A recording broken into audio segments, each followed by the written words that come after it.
Money circulation चला रही है नेटवर्क मार्केटिंग के नाम पर, उन सब पे शिकंजा कसा जाएगा और सही कंपनी जो काम कर रही है उनको बहुत अच्छा काम करने का मौका मिलेगा।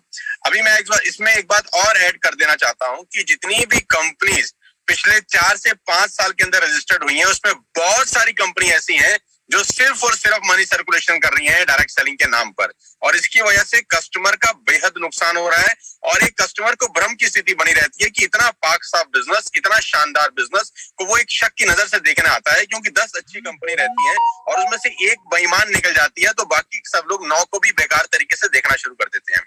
तो ये बहुत स्वागत योग्य एफर्ट है और इसका, जैसा कि सर बता रहे थे, कि इसका इंतजार बहुत बहुत सारे सालों से था और we are very thankful to the government of India कि ये फ्लोर पर आ गया फंड।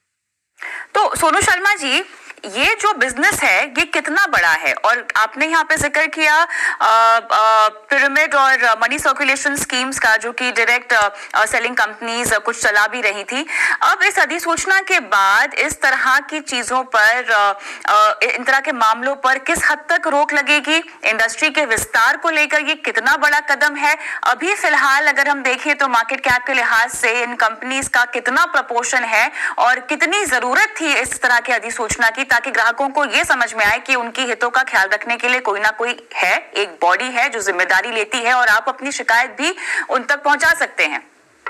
मैम, सबसे पहले तो मैं आपके दर्शकों को और सब लोगों को बताना चाहता हूं कि पूरे हिंदुस्तान में डायरेक्ट सेलिंग जो अच्छी कंपनी है, जो सही कंपनीज कर रही हैं, एकमात्र ऐसा बिजनेस है जिसमें 100% वाइट की ट्रांजैक्शन होती है। आपको जान के बहुत हैरानी होगी और कस्टमर को मैं बताना चाहूंगा, जितने भी कंज्यूमर्स हैं, कि जो सही कंपनीज हैं उसमें कोई भी बिलिंग, कोई भी प्रोडक्ट अगर सेल किया जाता है तो उसके ऊपर प्रॉपर बिल कटता है। आप कैश ट्रांजैक्शन नहीं कर सकते हैं, नंबर 1। नंबर 2, उसके ऊपर जीएसटी एप्लीकेबल होता है जो गवर्नमेंट ऑफ इंडिया को कंपनीज डिपॉजिट करती हैं पर मंथ।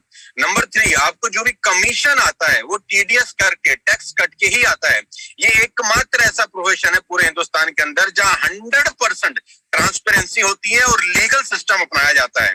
आज ये करीब 15,000 से 20,000 करोड़ रुपए का इंडस्ट्री है। नीति आयोग का खुद का ये मानना है, केपीएमजी का खुद का ये रिपोर्ट है कि अगर ये इंडस्ट्री सही रही तो 2025 तक करीब 65 से 70,000 करोड़ रुपए की इंडस्ट्री है, जहां एक आम भारतीय को रोजगार मिलने की अपार संभावनाएं हैं।